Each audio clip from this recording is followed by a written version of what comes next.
Okay. And I think I had something else before hitting record. It's already left my brain. Oh well, it'll come back. Oh yeah, if you could just put your name and organization you're representing in the chat, and that just gives us kind of a good little intro to everybody, since we don't have a whole lot of time to go around, and also just gives us an idea of who's here. Awesome.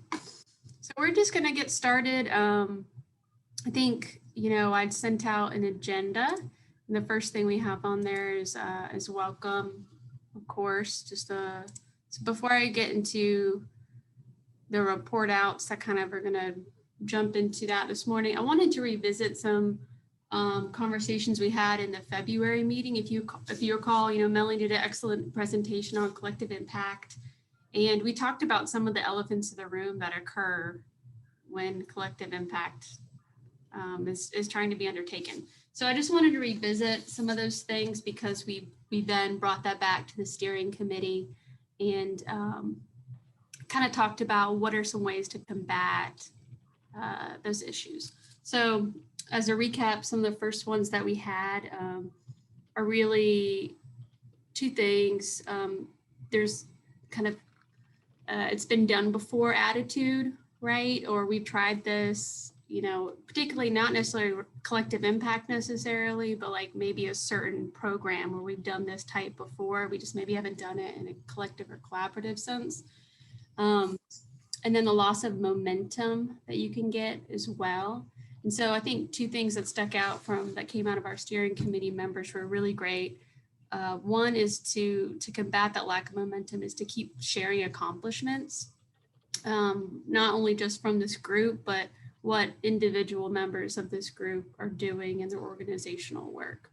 And so I think that's something to keep in mind as we go forward. How can we best kind of toot our own horns? I know we're not we're kind of in the middle of all this stuff every day, and maybe that comes at a cost, in that we don't always take the time to do that, to promote what we do, and really just thank each other for the work that we do. So that's one thing. I know we've had a partner spotlight, a coalition member spotlight in our monthly newsletters. And that's one way that we're doing that. But I think, expanding that going forward is a goal coming out of that steering committee, because that's a great idea. The other parts of this are accountability, and I think we'll get to some of that today when it comes to the public facing items we'll present, including the dashboard and map system that'll really keep us accountable to ourselves on the goals that we've made as this coalition, but also to the public, because they're going to be able to see it and see what are we fulfilling kind of the goals that we've projected. And then really casting a wide net. How do we combat that? And I think a huge part of that is we talked about staying within our goals, our action items. And if there is kind of a subgroup or something that breaks off of that, like encourage that. It's just not something that necessarily can be managed within the coalition. We'll kind of talk a little bit, because we even already had that happen within the past few months under some preservation work. So we had a separate group meet just around housing trust fund dollars. So that's the kind of thing that can naturally occur, that we should encourage and coordinate and let other natural groups form, because that's what's going to happen, and that's only a good thing. So those are kind of the main things, as well as another thing to combat loss of momentum, meeting purposefully. We all have a lot of meetings, and so they just need to be succinct, but also completely purposeful. So if you feel, and this is an open door, you can always contact Brian, myself, your chair of your working group, to say, this isn't working for me, or maybe we shift this direction, just because we want everybody to feel like they're serving a purpose within that group.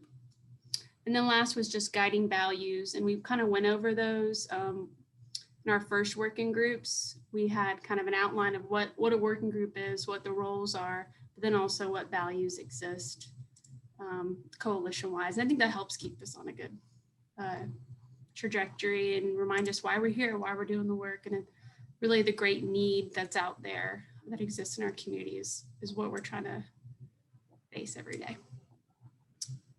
All right, so I'll stop talking and I'm going to start passing it off to the kind of our co-chairs for each group. So we're going to start with housing production, and I'm going to share. Taylor, if you want me, I can pull up the Excel if that's the easiest, so we can kind of all look at it together. Yeah, that'd be great. Okay. So maybe while Tina's pulling that up, I think my co-chair Lisa Lonnie is on. I think maybe there she is. Hey Lisa. So Lisa and I are the co-chairs of the Housing Production Committee. We've had two meetings of our work group. The first was more of a kind of an open conversation, a little bit of getting to know each other, and then I think the second one, maybe 3 weeks ago, was a little more in the weeds. And I think this, I think we've had conversation about a few things, but I think probably spent the most time on, I think, our primary task of trying to quantify the production in Greenville County in the foreseeable future. So, Lisa, you have any other things to add? We'll get into this spreadsheet. I know, that's great. Okay. So I think this is draft at least 2, maybe 3, I'm not sure, but and I'd say candidly, our work group has struggled a little bit with well, I think first, what makes a project eligible to go on this spreadsheet? Is it something that's under construction, in the pipeline, and that it's highly likely to close, not likely to close in 2021? So I think we've landed on projects that are yet to close and begin construction in 2021. Tina, that's right. Kind of accurate. So anything that might be a longer project lead time that might close in 2022 or even beyond, we're trying to maybe not identify those projects for this specific purpose. So I think the maybe initial takeaway is positive in that we do have, I think, enough production to be at or near our goal of 1,000 units a year. And I think the other thing we've struggled with a little bit is by the specific projects, what bucket to put it in. Large scale, missing middle, neighborhood. I think we've kind of worked through that maybe more on draft 2. So I think what Tina has up is kind of where we are, and I think this is information that'll be shared soon with the larger coalition, and also to get everyone else's input on other projects that may not be identified on this spreadsheet. So, and I would add that we're finding that the 60 to 80% rental is doing pretty good, but our 30 to 60, is a little light, and the home ownership is on the low side. So trying to figure out how to balance maybe some of that is probably a good goal as well. Yeah, thank you, Lisa. That is, again, maybe beyond just a preliminary, but maybe not final assessment of production is, seem like we're delivering the overwhelming majority of the units at that kind of 60% of AMI, 60 to 80%, and not a lot of production in the very low income targeting, really below 60, but especially below 30% or below, which probably not shocking to see or hear that, because those are the most expensive income bands to to make more meaningful progress on. Tina, do you want to maybe start moving it back over where people can see project names and just kind of more higher level information, and also remind me the color coding. Is there any? Yeah, significant to highlight those main items you discussed, the type, the AMI. I mean, like Lisa said, you know, up to that 80, we're good, but getting below 60 is really, and that's not a surprise based on, we'll pull the dashboard just to show the baseline later. Maybe another good thing, it would be, I think because of that 30, there was a lot of discussion about housing stabilization and is the pathway forward, and this is kind of what seems to be next steps, are rental subsidy of some sort to effectively bring people from 30 to 50 or 60 versus the financing of the 30. And I think that seems to be the direction that the group, but I definitely want to open that up to any other thoughts.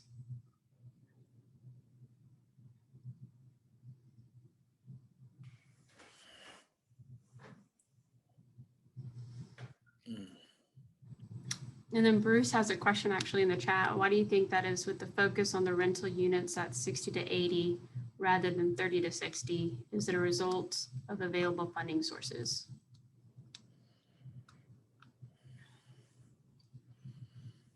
Yeah, I think, you know, I'll just throw out for everyone's consideration. I mean, we talk about this a lot. I think, I think the data is showing that we're able to serve in a rental environment, and I think even with home ownership, you can get down to that 50 to 60% AMI range just with available resources. I think getting below that, unless you have some kind of concurrent operating subsidy, you can't build a unit you can't afford to operate. And so that's the challenge we face, is in order to get more deeply affordable units in production, we have to be able to operate them, and we have to figure that out.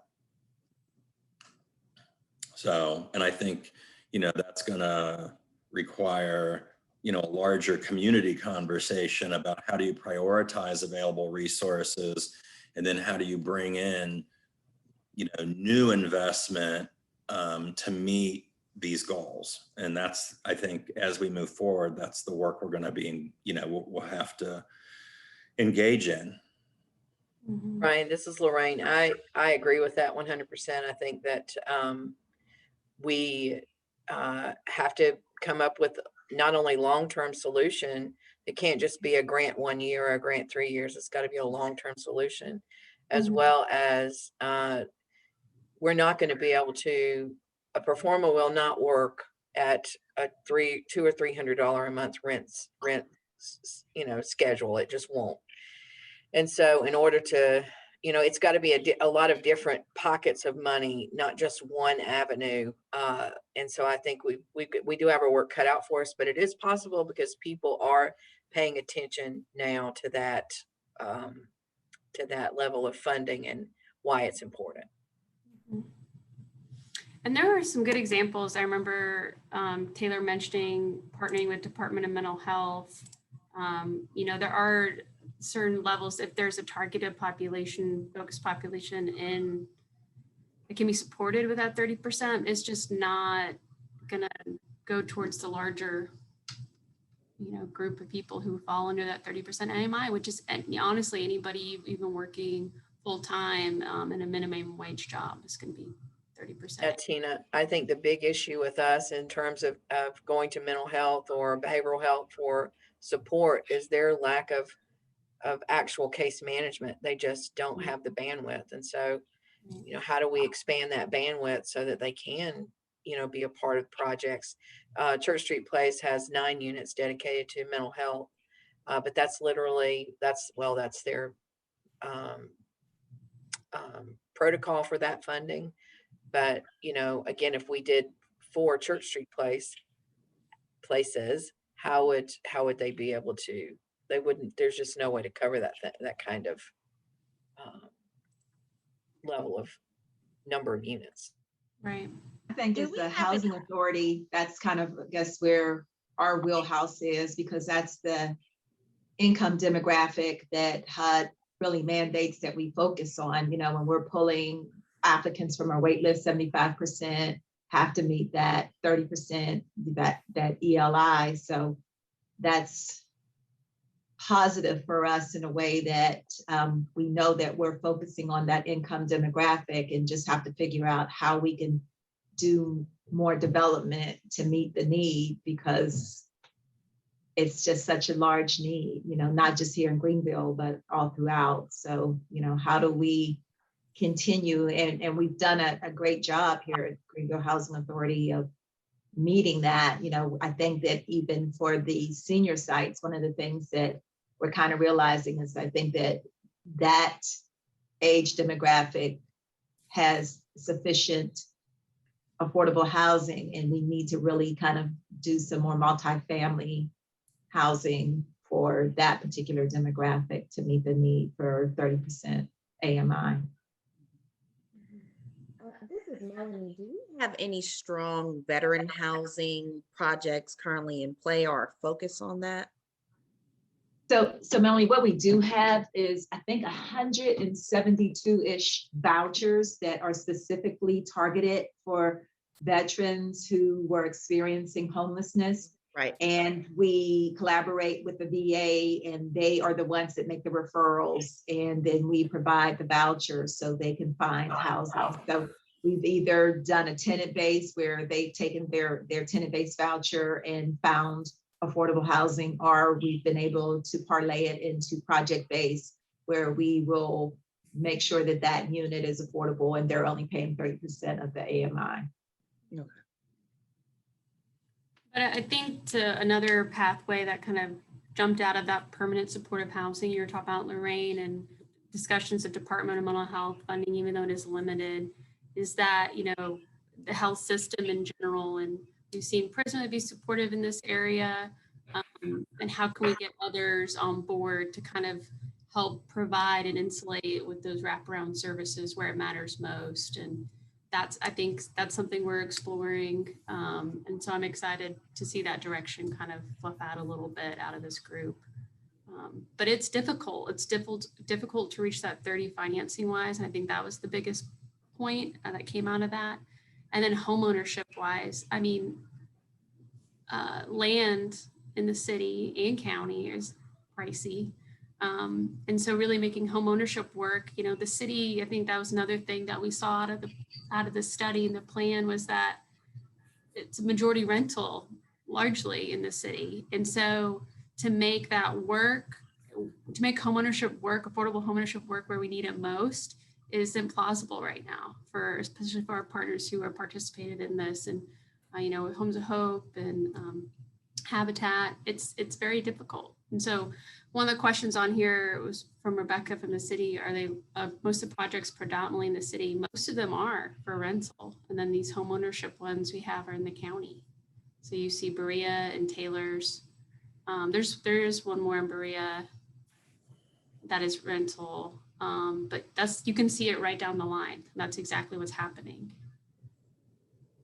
Yeah. And I think one conversation we've had, you know, from you know, what does this kind of translate into maybe from a public policy, you know, initiative? And I think, you know, as you're starting to see with your larger market rate projects that have some amount of affordability, I think that to me has got to be part of it. That's not the solution, but you know, to have more affordable units, you know, within you know, larger market rate projects, and maybe, which I think the ones that are kind of in the pipeline or under construction or at the 80% of AMI, I think without exception. There's not that many, but the ones that have some affordability within a market rate project are all at 80%, and you know, having some, you know, incentive to go lower than that, but also, recognizing that, the lower that you go with income targeting, then, there's got to be services and, that's got to be contemplated in making sure that, all residents, have opportunities for success. And that becomes more of a need as you get closer to the 30% of AMI. So, I think that's where, and I think, Sean and the Greenville Housing Authority, definitely, I see is certainly at the forefront of trying to, continue to attack at the 30% of AMI. And Sean, you did make a comment about senior housing that I haven't really thought about in a while, but if you just look at maybe some of the projects, maybe not on this spreadsheet, but others that have been recently developed, we've had a lot of affordable housing in Greenville County that are targeting households age 55 and older, which is great. There's definitely a need there, but as a percentage of the new supply over the last maybe 3, 4, or 5 years, I don't know what the percentage is, but I would guess probably half of that new supply is age restricted at 55 and older, or maybe 62 and older, and that that addresses a need and an issue, but we're not delivering enough, to serve families. Yeah. That's a good point. And then Bruce's question, are there communities in the US that do a great job of building the 30 to 60 AMI? And if so, how do they do it? I'm actually, the ones we've looked at, and that's kind of what this next group, one of the next steps for this group is to look into that rental subsidy and how it's done well. I mean, some places they call it rent control. And obviously, like Taylor was saying, there are other ways to have more affordable units in larger markets. That's also a pathway. But really looking, I think the most popular seem to be that kind of housing stabilization is kind of the way to go. How do we get folks to the place where they're able to make that jump into a higher income category? And we've talked about the benefits cliff a lot, and that's honestly what's happening. Can we get people close enough to be able to make that jump? Otherwise, they're losing all of those benefits within their own income category. So those things are all together entwined in what's going on. And this isn't a homogenous group at all. 30% AMI and below. There are all these target populations within it. And there's, regular working folks and families and seniors. And to Taylor's point, a lot have been focused on seniors. That is the largest population growth we're going to see in the county and city. And for folks under 35, those are the two biggest groups. So those 1 bedrooms are key, 1 and 2 bedrooms. And the market's just not providing for them at all. So we'll explore that, I guess, Bruce, is kind of the answer to that question. Hopefully we'll have some kind of studies and this is what different people are doing across the country and kind of look at that. Because I think rent subsidy is just, I think what we've talked about, if it's a local public investment or there's more flexible dollars, you can have those folks be supported with the local. You can be more creative. I mean, we know we have, just based on, we'll talk about in a minute, but incubation programs, employer assisted, acceleration, advanced degrees, nursing, manufacturing. There's all these things that can come around it. But if you enroll in this program, we'll support you with some housing subsidy that'll help bring people to that higher income, technically, to reach that, but also be able to make that jump, because education is the key. And so, I think there's a lot of good discussion happening around this right now. It's good to see.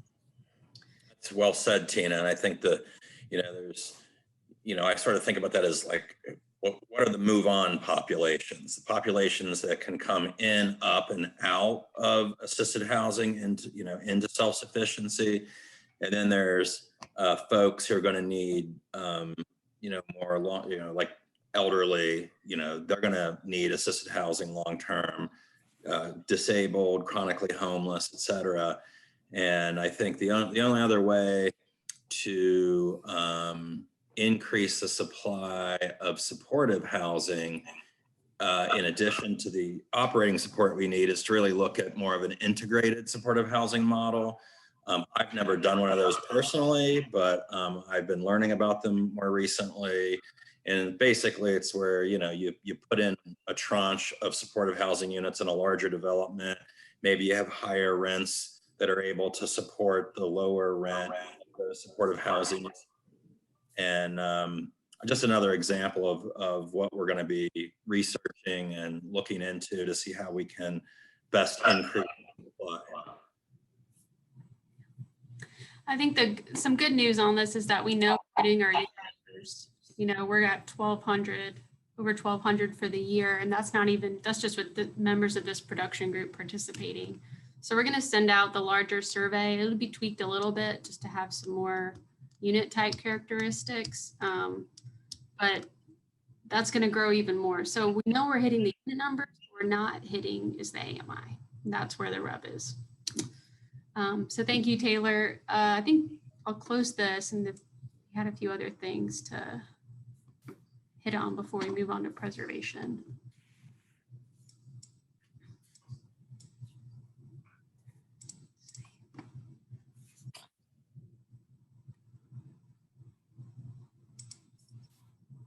Let's see. I think really just the next steps on there were, that's kind of the homework, is the larger group. If you have, maybe you're in preservation or housing tools, but your organization is in production, whether that's you or somebody else, to get this survey completed with them and have a discussion honestly with your organization about some of the things we just talked about. If you can provide any feedback about AMI type, making homeownership work. We talked about condominiumizing, you remember. It's difficult to do in South Carolina to make a rental or to multifamily homeownership. And so there's legislative barriers, there's policy opportunities, I think, that also came up. So there were a lot of things learned in our last meeting with production. Let's see. I think last was the next thing, and this is for all the groups. Part of what we're doing is the next step is to do a prioritization of those policies. How do we decide which ones to go after first? They range from state. So that'll be something that each group will be working on over the next few months. Am I missing anything, Taylor, Lisa? No, I think, and I'd be remiss, assuming all the other work groups have experienced this, but the support from Tina and Aaron and others at the Greenville Housing Fund has been great. Just,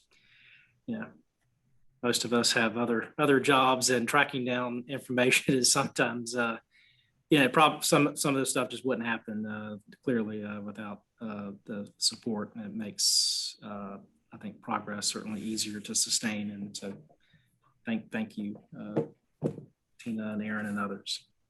Yeah, Thank appreciate you. all of it.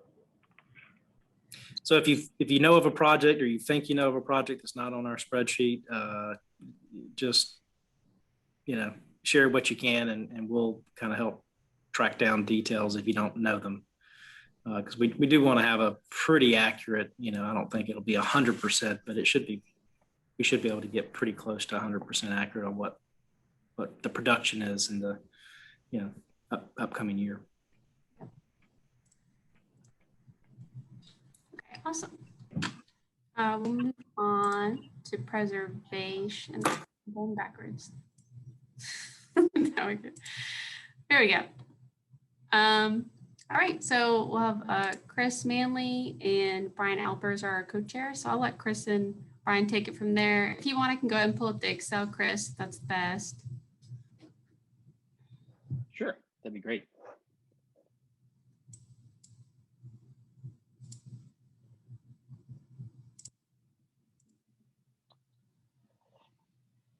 Yeah, so the main thing that we've really been looking at is how do we form a baseline of where are we right now in terms of how many units are we preserving, both from a owner occupied preservation standpoint as well as from a affordable rental unit standpoint. And so we're still working on this. We know we're missing some organizations that are doing work in the sector, and so we gotta continue kind of getting the numbers in here to fully form that baseline. But I think the information that we've gathered thus far is really helpful. One, in knowing that we may need to actually bump up our preservation goals. We may have set the bar a little bit too low, just based on what we're already seeing from the initial responses that we've gotten back so far. Again, getting some good feedback. One of the other things we did as a part of this is not just to get the baseline numbers, but also really try to understand from those organizations that are working in the preservation space, what are the obstacles that they're finding? What's actually keeping them from doing more work and getting more units preserved? And so, I don't know if you want to slide over to that side of the sheet. One of the biggest things that we heard is just more flexible funding. There are a lot of funding that's out there that has it just has a lot of strings attached that make it somewhat cumbersome to actually get the preservation work done. And I know most anybody who's been in housing for a while knows that that's a pretty across the board kind of thing. But if we can make some of those changes, particularly where there are funding sources that are open to change, to try to see more efficiency and more work actually get done, that would be good. Yeah, and then there are a few other barriers. I mean, one of the things that I think came up in this that's we're all dealing with is just the cost of what we're doing. The cost of doing anything in construction has just skyrocketed, particularly over the past 12 months. And so, that's one of the challenges I know we're seeing across the board. But that's new construction, existing stuff, everything. So, did I miss anything? Brian, Tina? Yeah, I'll just add that of the survey respondents, it's primarily groups that focus on preserving single-family homes. I think we need to find some more multifamily owners and people trying to acquire multifamily in Greenville to add to the spreadsheet. So far, I think it's just my group, but there's over 800 multifamily complexes in Greenville County. So I know there are more people out there. So we just got to track them down and find out who's really trying to preserve housing versus just buy it and raise the rent so it's outside of the affordability requirements. It seems to be like an ongoing conversation of developing a pipeline of talent to work in this space, and it's kind of lacking in our area.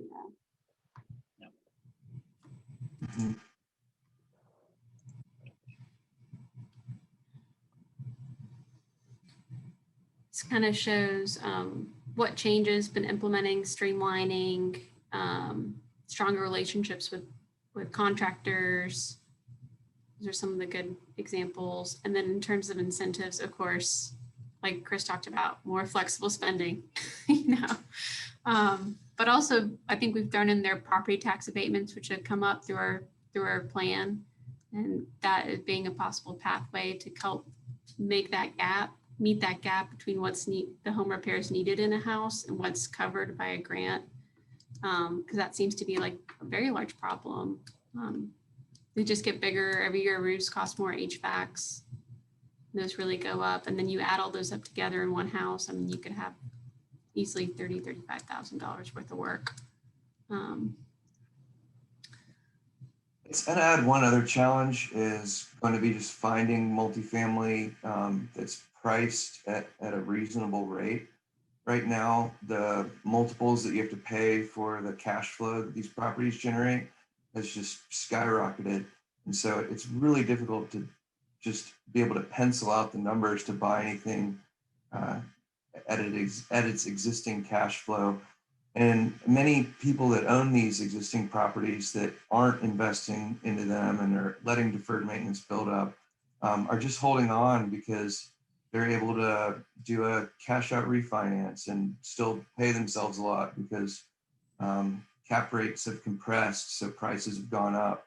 So it's just a real challenge to find motivated sellers who will then have to take their capital gains and then, go put them somewhere else that's to them, yielding the same. Brian, are you saying that these sellers, are the majority local or are they outside of the state of South Carolina? I'd say the majority of the smaller complexes are local, Okay. and complexes that are, let's call it 100 units plus, primarily are outside of South Carolina. There's a lot of money coming in from New Jersey, New York, from California. Properties in their states aren't as appealing right now due to some of the changing legislation, rent freezes. A lot of people consider South Carolina to be a more landlord-friendly state. So with other investment alternatives out there like bonds yielding 1 or 2%, money is just flooding into the South Carolina market from places like New York. So it's just really increasing prices, and it makes it harder to compete here locally without incentives like property tax abatements that the Greenville Housing Fund brings. Mm-hmm.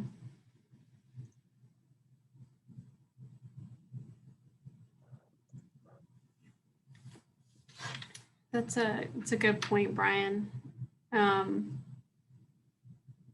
I think the other side of this, you brought up landlords, is that in kind of getting discussion with the preservation group, is that, these are all owner occupied, right?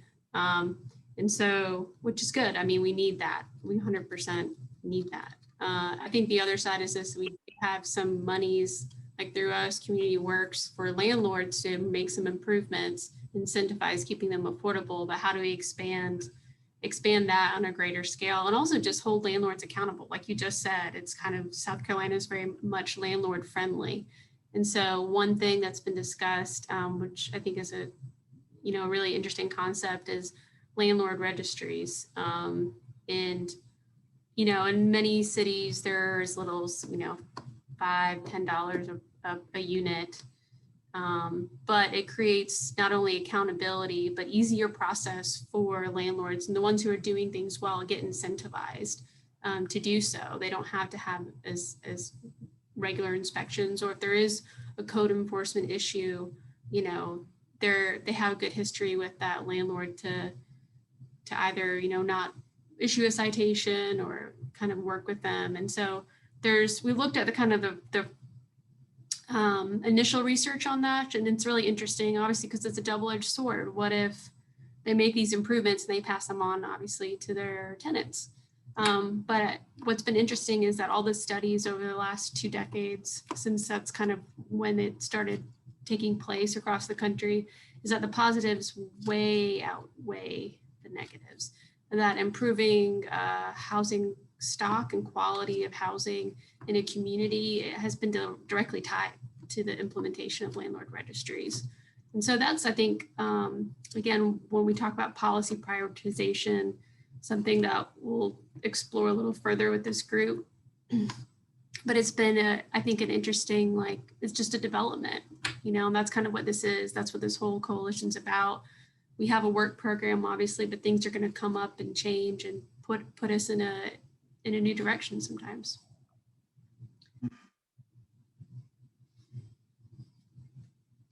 I think the other thing to talk about, because we met last month with preservation, but actually the month of March, we had kind of a separate subgroup just meet and kind of talked about that, those who just received housing trust fund dollars.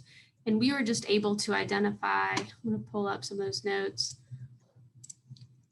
really quite a lot of barriers that we see with the emergency repairs and owner occupied repairs in terms of the larger state housing trust fund. Let's see.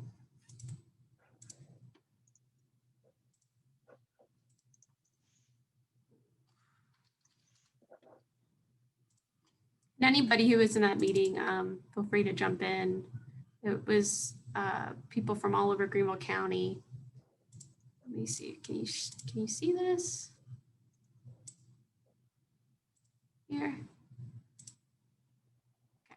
So, I mean, we really just, it ran the gamut from inspections not being uniform or timely, often contractors having to drop everything to try to make them, to having deed restriction issues, not being as flexible in particular as with HUD even. You know, even contractors, it's hard to find contractors. How are we supposed to innovate? You know, smaller contractors, minority owned contractors, women owned contract companies with the lack of full insurance requirements, those kind of things. It gets back to, again, that pipeline and that talent. Limit to supportive housing projects, that came up, and that was a really big issue. Only 3,000 currently under Housing Trust Fund can be given per project, and you can't start a new one until old ones are completed.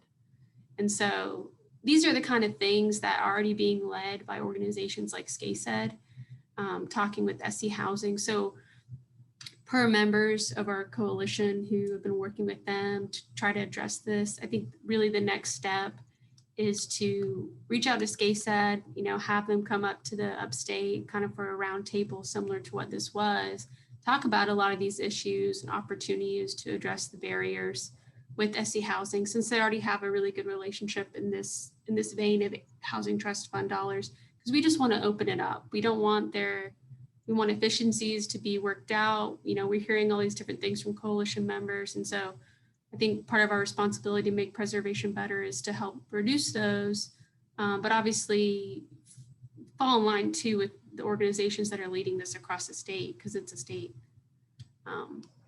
statewide issue. I think to add that for folks who are on that call, we had quite a few organizations.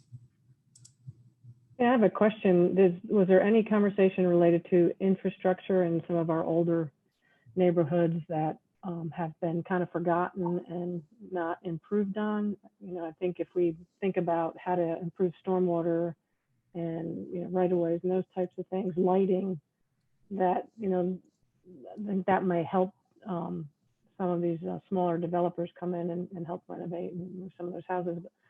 I'm finding that the infrastructure in some of these historic neighborhoods are still very just in disrepair. Mm-hmm. Do you mean infrastructure? Like you said, lighting and well, sidewalks, stormwater, okay. proper right of way, so emergency vehicles can get through. You know, those types of aspects. If you go to, you know, like Washington Heights area, you know, Brutontown was like that, and the redevelopment authority was working with them. Right. Some of those older neighborhoods that are in, you know, their streets are in disrepair and just not in proper condition. You're saying there'd be more investment in those areas? More investment in infrastructure. Gotcha. As well. There are better infrastructure. Okay. Yeah, that's a good point. I know GCRA has done a lot of great work on that, working with the legislative delegation. I know there's very limited money, but yeah, that is such a good point. I don't know if you wanted to speak to that, John, at all. Sure. You know, the challenge always is finding enough funding to make things work. And so traditional developments that can perform and pencil out, they just roll in and pass along those infrastructure improvements along to individual either renters or buyers. Right. So for example, we are about to complete a project over in Sterling where we added sidewalks. We have done some curb and gutter for stormwater on 2 or 3 streets over there. We're fortunate enough to have a GLDTC grant of $800,000, and then we put in $800,000. But you know that's not going to generate a ton of property taxes. We do see that the fact that we've improved those streets over in Sterling, and you know, other improvements are beginning to occur over there, but there's no one to pass those expenses along, and you know, you start at $8 million, 1.6, it just chews up into other priorities. And so yeah, we'd like to find a way where those infrastructure projects are oftentimes, paid for by the county or municipalities, but we still have to lobby for those things as well. So yeah, I'd love to be able to figure that one out too. But I guess if all this stuff was easy, everybody would be doing it. Well said. I think that covers most of preservation. Am I missing anything, Brian, Chris? No, I'm good here. Yeah, I think that's good. I think our next steps really are kind of pushing forward that housing trust fund conversation, working with those partners, continuing to get survey results in, so we kind of get a sense of those, as well as looking at some of that data that we're finding, of what are the obstacles that exist, how can we help address those. So that's kind of our next steps.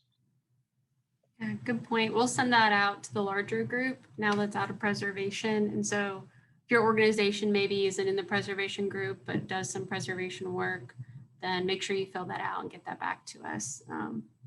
I think because both groups really organically came to how can we decide how to move forward? We don't even know what our pipeline is. And so, so it's been really good to get this information in and help us see where we at. Both of them exceeding goals, our goal numbers. Like Chris said, we'll have to probably up our preservation, but in terms of like the depth of that preservation is what's the difficult part. Okay, so we could take a break or we could push through. What's the group feeling?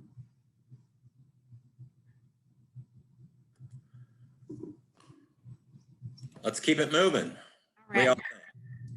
Let's do it. Sounds good to me. Okay. So next is our housing tools group. And so I've got, let's see, Miss Inez, if you don't mind, I'm going to share screen for you. I think Jerry had Jerry Bossingame and our co-chairs leading this great effort. And we kind of have evolved into two different, almost like subgroups, little committees to work on two different issues. But I know Jerry had something this morning, so he might pop on. But let me share screen to kind of first go over, I'll fill in for Jerry and kind of go over that.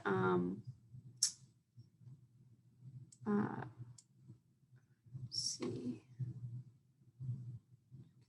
The housing production, Tina. The home ownership and housing stability. Okay. Oh, here it is. Okay. Share screen. Y'all see that? Yeah.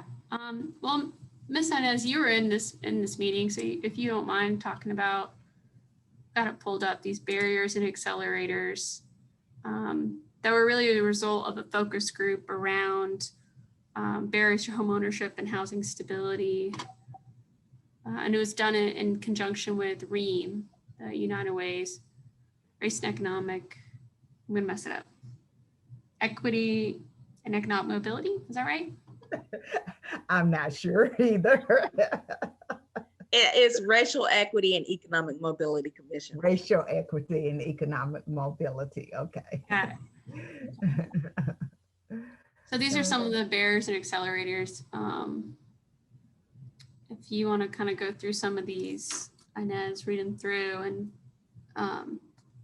then we kind of open up for discussion a little bit. There's a lot to go over. Yeah, there was a lot. So I'm not going to go over all of them, but some of the barriers were education. And I, to be honest with you, Tina, I don't have this up in my hand, and I can see some of it, but I can't see all of it in That's terms okay, of what you have on the screen. Okay. Yeah. Some of the barriers were, a lack of education, a lack of knowledge, just trying to, people not having the income they need to buy homes or even rent homes. And so we looked at some of the things that can happen, some of the accelerators that we can, hopefully move toward helping is that down payment assistance. and just educating people about their credit, and making sure that local investments, take place, public investments also take place. And various, look at some of the young professionals, affordable in Greenville, the Black and brown students, how they can help with educating different ones in the neighborhood, in the communities. Freezing property taxes and taxes for legacy residents. In other words, people who have had ownership and maybe the parents have died and they've left a home. I know we've had this to happen a lot in West Greenville, where there have been people who have lived in their homes for 30 or 40 years. And now our neighborhood is changing. Gentrification is rapidly taking place, and developers coming in, either rehabbing houses or tearing the homes down and rebuilding and selling these homes for $300,000. I mean, can you believe in West Greenville, we're having homes that are selling for $300,000 and $350,000, which means the taxes go up. And if I've been in my house for 20 years and I'm on a fixed income of $1,600 or $1,700 a month, I can't afford to pay the extra taxes that have come about because my neighborhood has changed. So maybe providing some incentives to the city or the county, so that, or asking the county to make taxes more affordable for those who've been there in these legacy homes. I don't know, not sure what else to add to that. I think we've pretty much covered everything with that, but it's a lot to go over.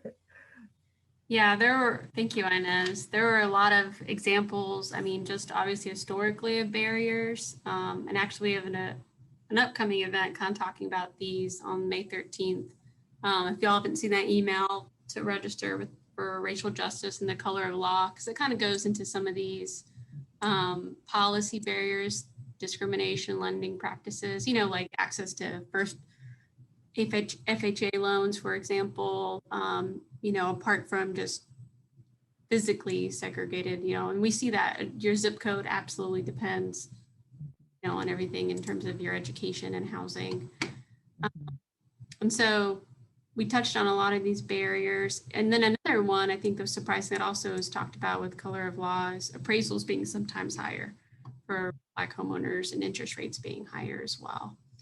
And so some of the accelerators that came out of that, Inez touched on, and some of that, you mentioned, losing Black and brown students. They're going to Charlotte, they're going to Atlanta, they're going to other places, right? We're losing kind of a lot of, maybe teachers, nurses, technologically different, there's different markets or jobs. And here we need kind of a local public investment to kind of help, like we talked about, those employer programs, accelerated programs that will keep people here in the upstate and not lose our talent pool, because most of our talent is coming from outside of this area, and our economic mobility is so low, one of the lowest in the country. So that's really a huge part of that. And then the other thing I think is important is the employer assisted. Inez mentioned down payment assistance, really trying to grow that in terms of that's going to help that employer have a better workforce, a more stable workforce, retention, because retraining and hiring is incredibly costly time and money wise. And obviously if you're closer to your work, if you're kind of car dependent, that makes things harder. You only have one car in your family. I mean, all these things relate back to each other. And the other accelerator would be to kind of bring back that IDA program. There's lots of new things happening with United Way Opportunity Center and just financial centers we have with Human Relations Commission across the county. How can we better, that means $1 from a nonprofit, $1 from an employer, and I think IDA used to be run under Community Works, for example, and it was a 1 for 3. And so getting back to those kind of savings programs, if that's possible, and just exploring that as a path forward. Yeah, I can send these notes out. This was just, Rebecca asked, I'll put these up on our coalition site so you can see them. And Tina, I think on the barrier, I just want to, I think we need to, I think the appraisals, the discriminatory practices is appraisals are sometimes lower for Black households, not higher.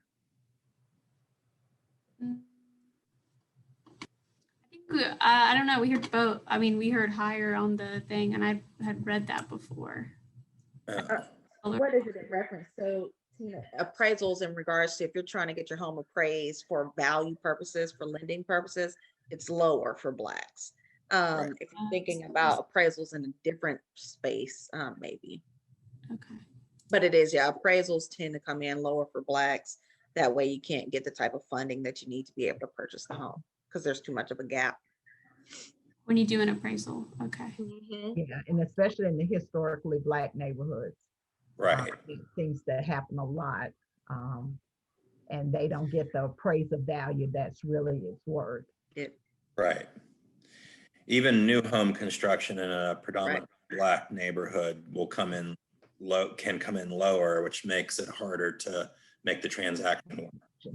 I see. I just wanted to clarify that to make sure we were all on the same page. That was a good catch. Tina, could we add on the barriers? I spoke with a couple of young people who parents used their Social Security information when they were children and damaged their credit. Mm-hmm. So now they don't qualify for loans because their credit has been damaged for whatever reason. So maybe if there was some way we could look at how do we assist those young people who have jobs, who are productive citizens and would otherwise want to purchase a home, but credit is so bad they can't do anything. That's a huge barrier to any not just home ownership, rental too. Yeah. And that kind of brings us, I think, James, a good point to kind of what's there, what exists that can help people with these things, but how do we expand it and grow that scope? So there'll kind of be a subset group just for organizations that work in this area to kind of see how we can put our heads together and grow and scale those. Is it part of asking for local public investment to go towards the expansion of these programs? Are we reaching the Black communities in the city and county? How we should there be more classes offered? Or should be there variation of times? Is it just funding that's lacking? And so really getting into the nitty gritty of how we can scale what's already available, which is we have some excellent programs, as you can see in our community, and our home ownership has gone up for the past 10 years. But it's about kind of making that goal bigger because we know that the market and everything else against it is pressing on everything and making it more difficult. Tina, do we know if home ownership has gone up in the county or the city or both? Because I think if you look at it, I think you probably say county. The city has built more. We've had more apartments and condos in the city versus housing development. Mm-hmm. Speaking specifically of Black home ownership, they both have gone up. It was from I think it's like 2003 to 2015. It was like about a 10-year span, but then they're starting to go back down again. And then, of course, like you said, I know as in the city, it's very drastic. Home ownership rates are going down across the board. Yeah.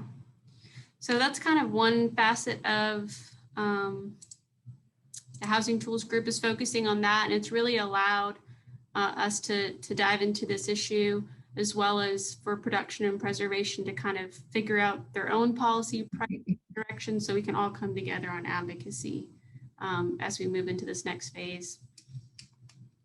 Oh, and Brian has sent a link for that appraisals discrimination. Thank you, Brian. And then I think really just the next part, Inez, was just about the Citizen Coalition arm Right. and kind of what we want that to look like. So, you know, there's just so much local opposition that occurs on a regular basis. And that's just for even for regular developments, right? Like there's going to be traffic on my road, or we don't want to see any development at all. And I think part of that is balancing the benefits of affordable housing. And we all kind of have to give up a little bit if we want this greater community benefit to occur. And so building, I think, a citizen arm of this coalition is kind of a organic, natural idea, because, you know, if you go to a council meeting and you see opposition, everybody wearing matching shirts, we just as many, if not more, colored shirts to be in support of these projects as they come up. And then, of course, if we are making an advocacy plan to eventually seek more local and public investment into this affordable housing space, whatever that looks like, growing home ownership programs, you know, directly putting into affordable housing, rental subsidy, like we discussed. All of these things will take citizen action as well, not just our coalition members. And basically the Citizen Coalition arm will look at people with those lived experiences, childcare, flexibility, transit and transportation, you know, how do we respond to things that are happening, you know, like what you sent out yesterday, Tina, about the bill. How do we act fast on those when there's such a short time frame of responding back? And then we're partnering with existing partners, training and whatever else needs to happen with that. So our next steps will be to pull together home ownership subgroup, landlord tenant registry, which we talked a little bit about earlier, research and prioritizing policies for advocacy agenda. So, you know, basically we got to hit the ground running with different things here with the Black ownership, home ownership, and housing stability focus group. So that's where we're moving toward.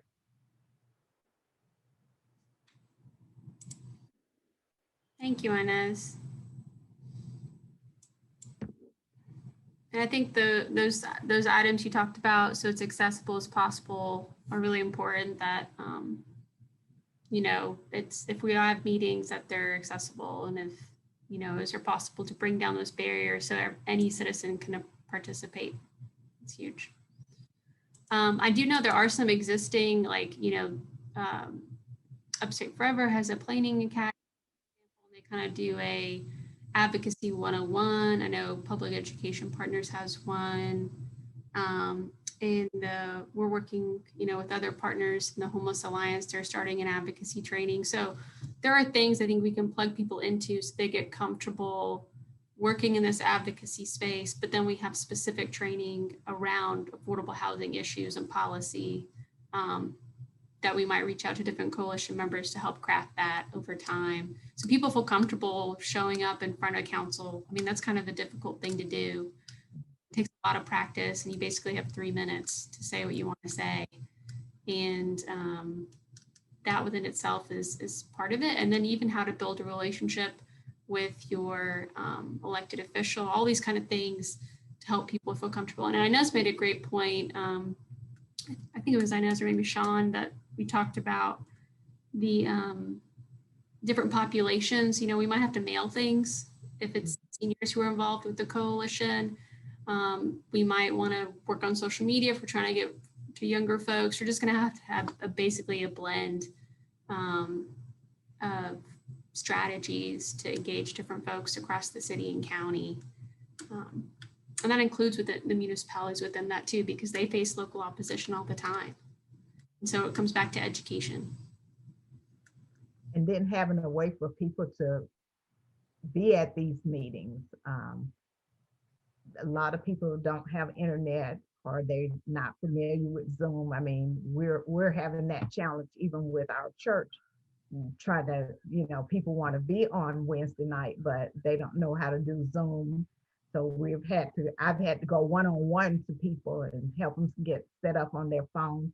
So there are a lot of challenges, especially for senior citizens who aren't familiar with technology, and they need to be a part of, they are an important part of this, because as they age, they're going to continue to have mobility issues. They're going to continue to face the challenges of housing that may be inaccessible to them. They can't go up the steps. They may need a wheelchair ramp. So I think all of those things, we have to take into consideration as we move forward. That's a good point. I think, so kind of the next thing, unless I'm missing anything, Inez,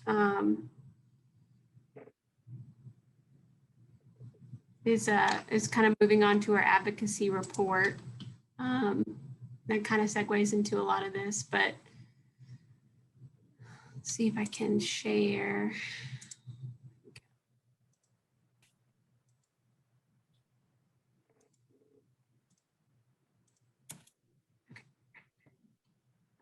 We didn't even get the housing tools. There we go. So those are kind of the two areas that we focused on, and then we'll kind of move into, like Inez said, some of the homework there is to dive into that landlord tenant a little bit, and then what all groups will be working on policy prioritization.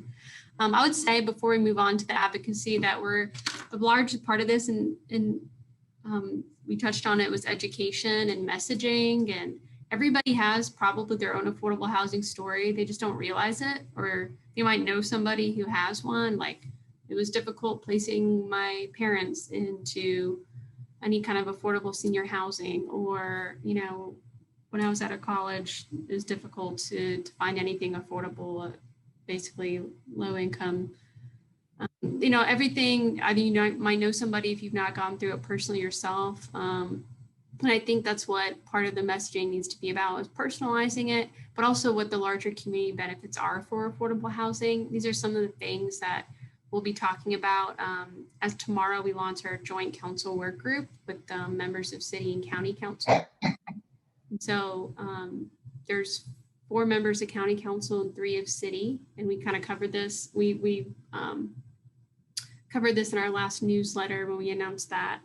But they're part of this coalition too, and bringing them along with the work that's being done, coming out of these work groups, and making sure that, they're abreast of what policies and what programs and processes that they can help improve. Because we've been working kind of on the background and talking to, council members on both city and county over the past year. And then recently they both had their priority setting meetings, and affordable housing, was high for both. And so that's really good to see.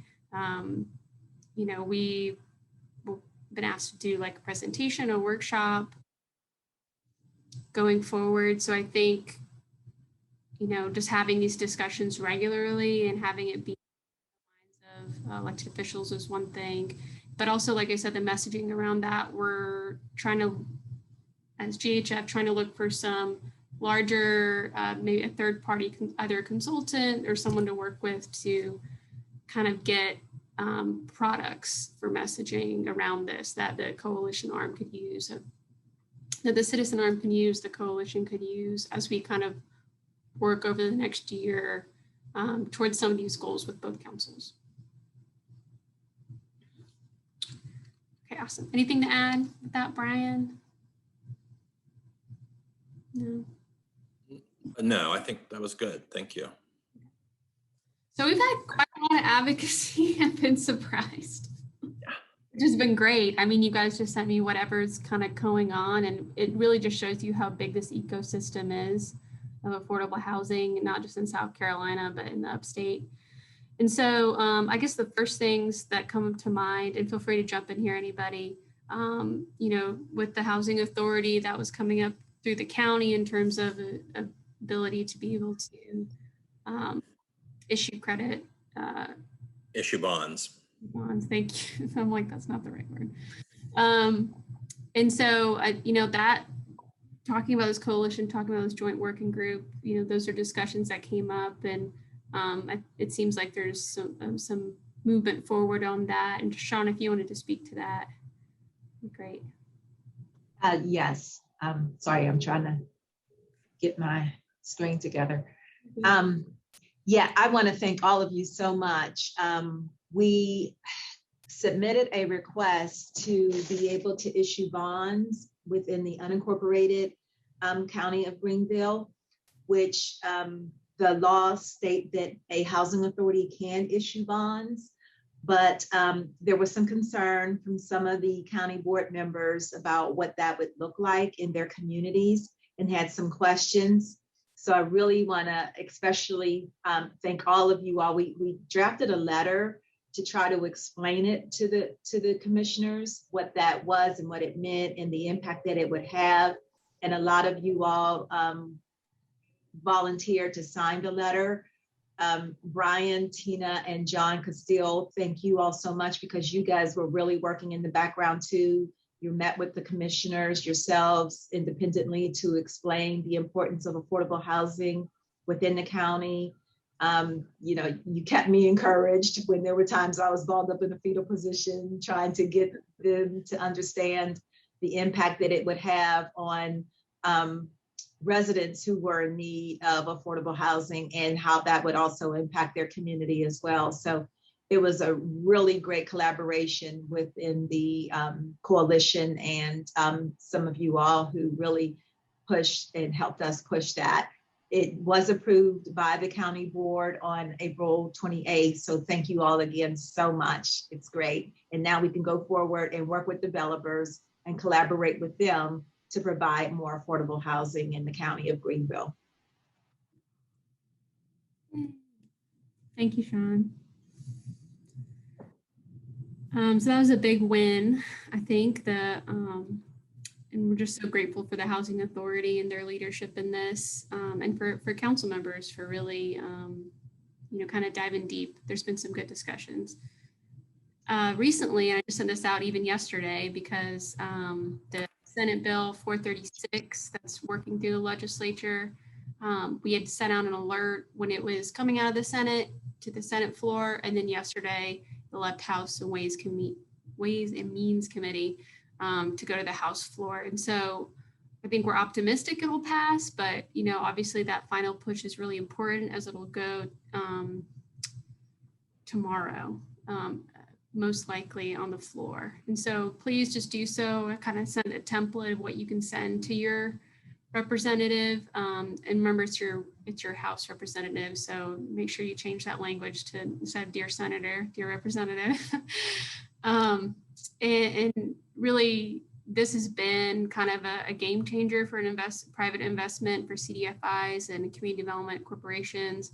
And so if we want to keep investing in that, we know the return was almost 3 times the amount what was credited in the first round of this, of the past, I think, 2 years.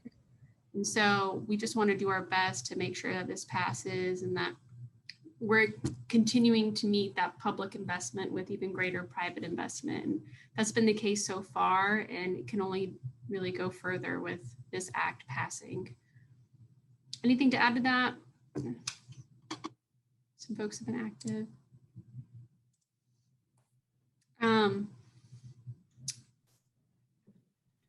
One thing actually I'm missing on here is it was that push from the Department of Revenue. And maybe Taylor, you can speak to that a little bit.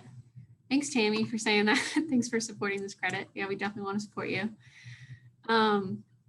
Is the Department of Revenue ruling on kind of the tax credits for the state after the state tax credit act passed last year, and kind of the devaluing that happened. There was a lot of folks in this group, and I know Taylor was pretty active in that, to make sure that the state tax credit was doing what it intended to do and benefit and open up the market versus really shutting it off to kind of only your big players.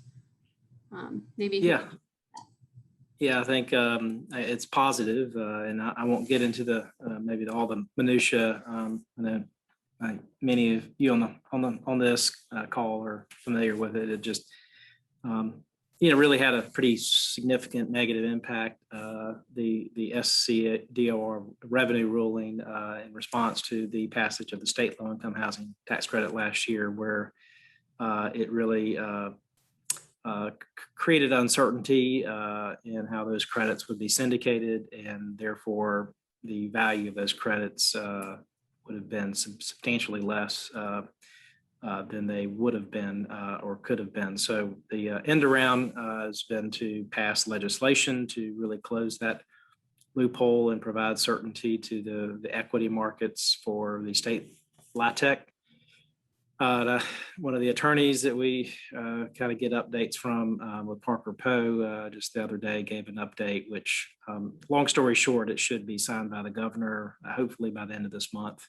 I think it's working through a committee within the Senate, but all signs are that it will pass, and it's just going through the channels to become law. So that will provide, I think, closure on that, as really there's a lot of LIHTC deals that are funded but really can't close until that issue is resolved.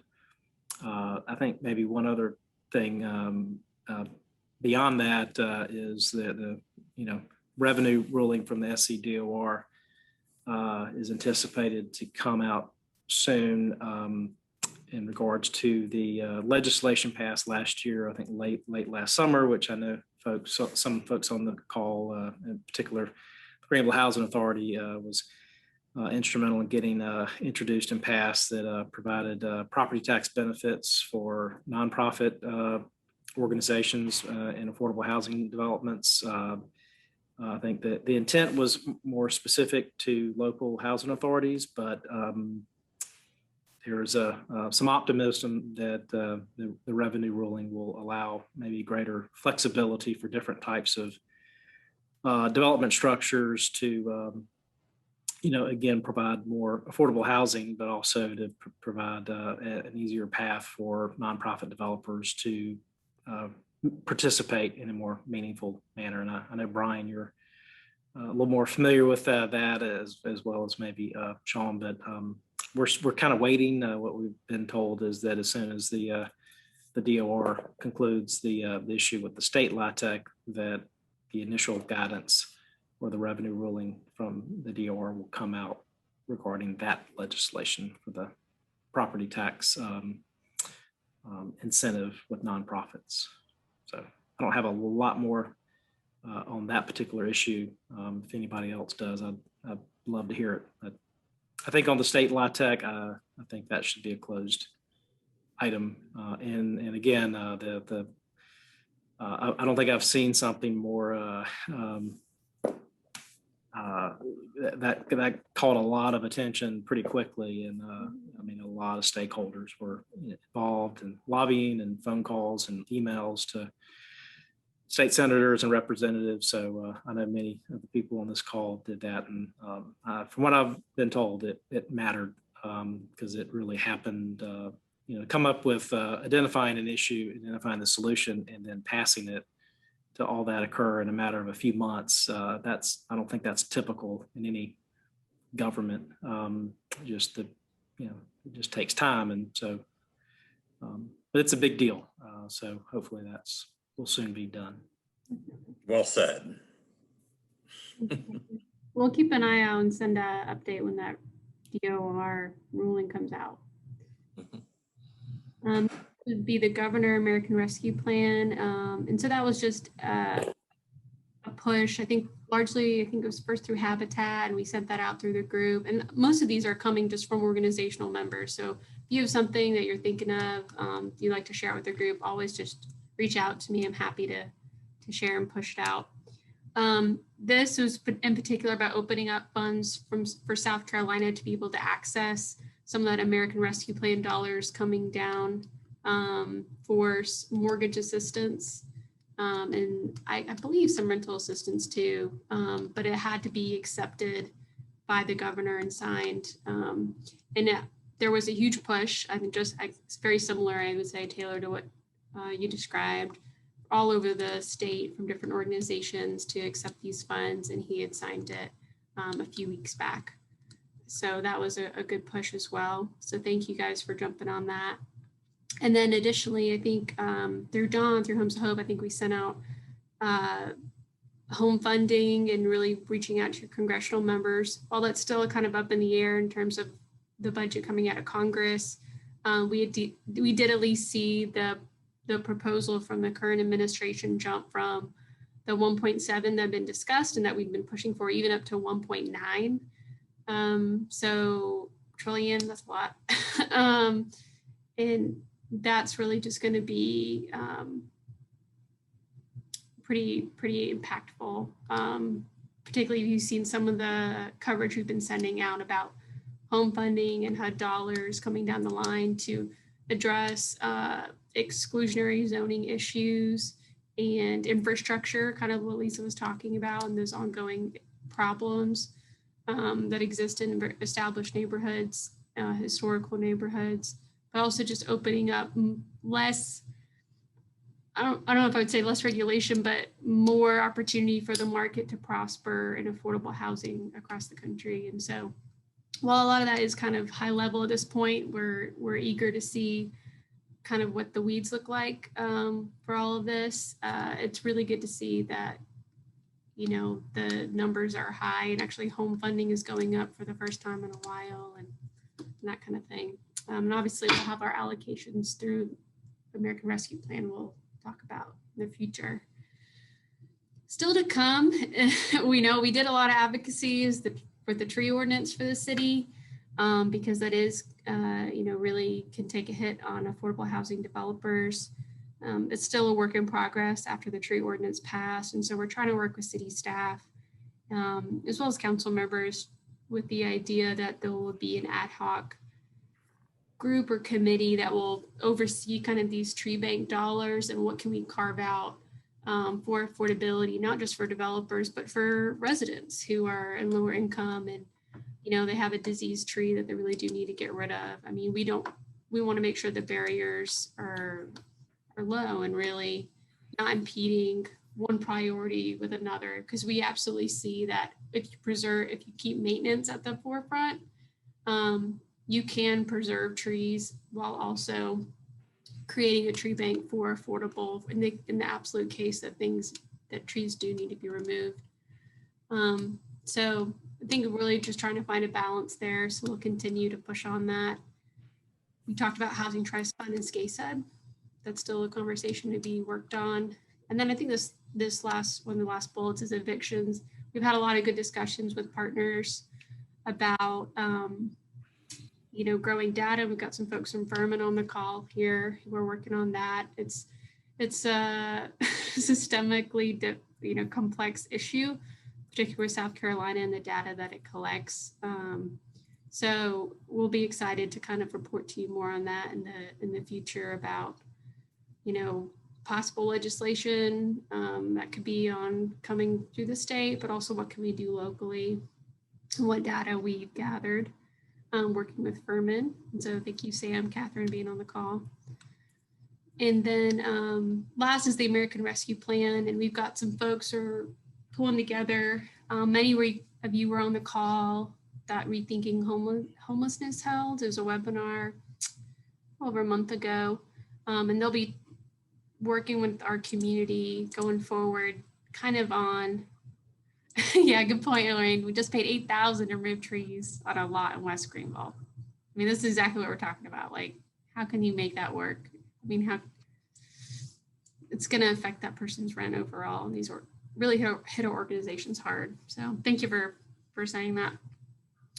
But this kind of 6 weeks webinar coaching will be recorded and we'll be sending it out, you know, to applicable partners. It's particularly, there's certain housing dollars that are coming down the pipeline through the American Rescue Plan.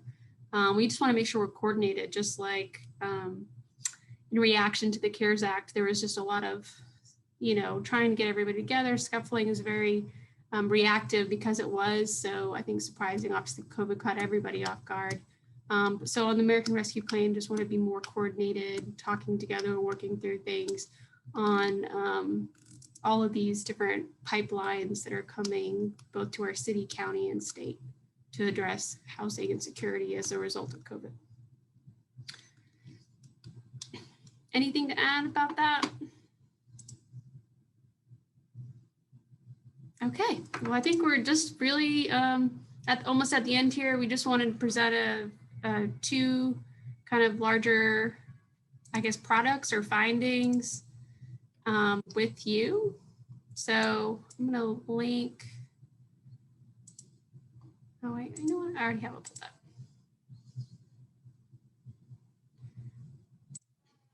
So we're sharing our dashboard, which is an interactive, kind of getting back to the accountability.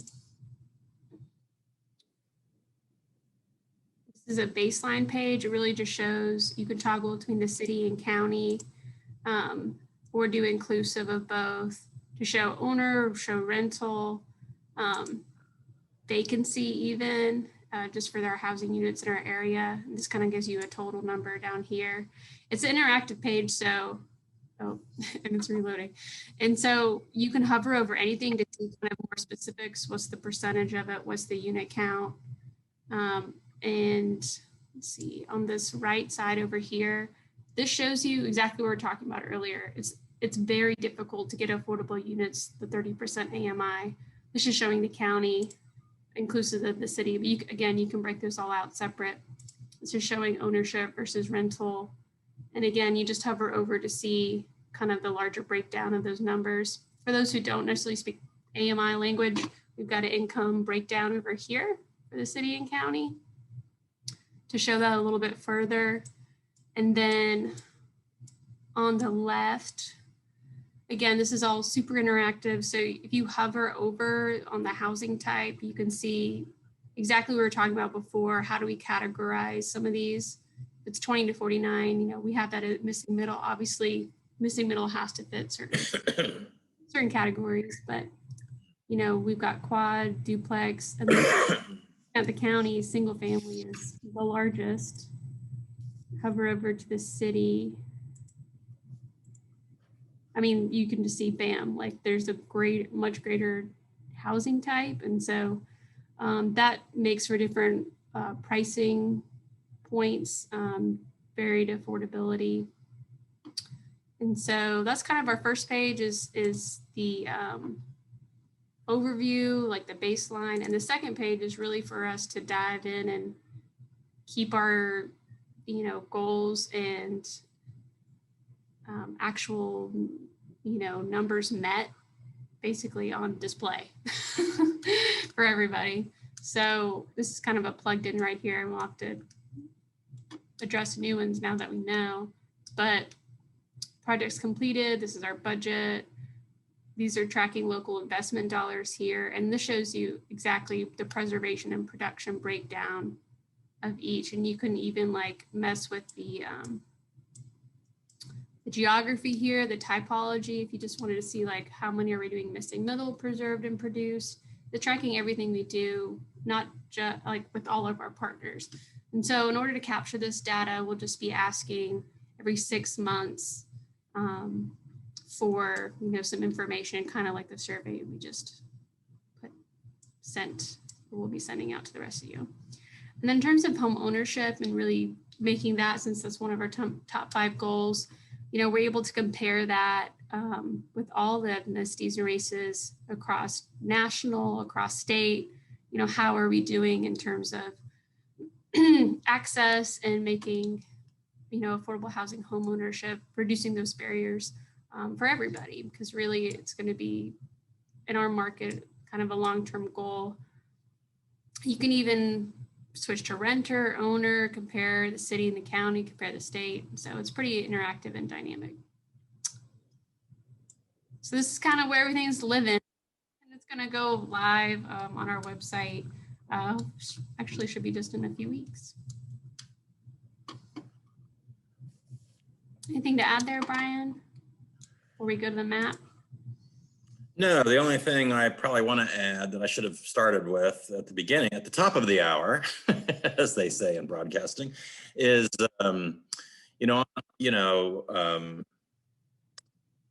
when I reflect on all the work that this coalition has done around production, preservation, housing tools, the policies we need, the public investment supports that we need, living through COVID, the American Rescue Plan, and finally, sort of elevating our commitment to racial equity in this work. I wanted to take a moment to share with all of you that we are partnering with Melanie Brown and her firm to advance our commitment to racial equity in this affordable housing ecosystem. And I'm very happy that Melanie has agreed to join us in this effort, and specifically around creating an equitable development incubator and focus on how do we bring minority contractors and firms and for-profits and minority nonprofits and nonprofits and minority communities. How do we increase and sustain our commitment there? And I'm grateful to have Melanie's leadership in this work in this area. Thank you, Brian. And I'm looking forward to the work ahead. More than likely, we'll be reaching out to a lot of the wonderful talent that is a part of our Greenville Affordable Housing Coalition. So more to come as we continue this journey around creating and developing an equitable development incubator that will really help to support and build out capacity for a lot of our minority contractors, a lot of untapped talent is what I call it, out there in our communities that can really help us solve for a lot of the issues and challenges that we're discussing today. So I'm looking forward to it. Thank you. Thank you. Thank you, Brian. Thanks, Melanie. Excited to work together. Really the last thing, and is kind of a work in progress a little bit, but this is just an excellent tool, map, that's been developed by Furman. And we've got Sam and Catherine on the call if we need any questions, but I wanted to share with you what they've been working on. And it's really just going to provide, I think, ultimately such a great tool to show really not only what's available affordable housing wise, but you can see these blue areas. This is our target areas for our plan in terms of what's near employment, retail, what's accessible for close to education, good transit. All these things are kind of pulled together in order to determine where some prime target locations for affordable housing, because obviously we want increased affordable housing units, but it does matter where we put them, and what locations are really in need in terms of everybody. We've kind of got to spread it around, if that makes sense. We need to stop having such concentrated, really, concentrated poverty and segregated neighborhoods is what's part of the problems that exist and precipitating these generational issues over and over again. So like we said about zip code, you can see it right here on this map. So this kind of gives also our municipalities a good idea of what areas within their own borders that might be prime for affordable housing, in terms of close to all these resources. So it's a great tool. I'll send you the link. I think, Sam had a great idea of even layering, those nodes and corridors from 2040 on top, because they talk about really helping subsidize through affordable housing incentives, that kind of thing, a greater subsidy to go towards the deeper affordability for that 30% AMI and below. And so I think we'll expand this. Obviously, these are only projects that are publicly reported, like through LIHTC, in kind of project-based information. So we will be having someone over the summer work on a survey to gather what you feel comfortable to share from your organization. If you don't want us to share individual home or location, we can just do by zip code and kind of show that way and have a different layer. I think we're going to be doing that for vouchers, just to be obviously private but still showing the data in ways that we need to, if that makes sense, because there are a lot of single family homes that y'all are working on, and home ownership that are affordable, but we don't want to discount. Yeah, so the blue areas are the target area locations that came out of our plan that are, kind of prime space. And then the green dots are what's currently available affordable housing. And I'll tell you, this actually gives us a pretty good, some of these are on the cusp. See these yellow ones? These are ones that are no longer available, on the cusp of their affordability periods. And so these are ones that units that we could lose, right? So it's great that we're producing so many, we're getting over our unit count, but if we're losing just as much annually to the market, I mean, that's the net gain of zero. So that's, I think, what Brian, both our Brian and Affordable Upstate Brian, working on naturally occurring affordable housing is so important, because it is being lost and we're seeing it regularly. And that means people are being displaced, and that can mean homelessness. So this is, I think, a great tool and something we'll just keep developing, and just really excited to share with you guys. So big thanks to Furman.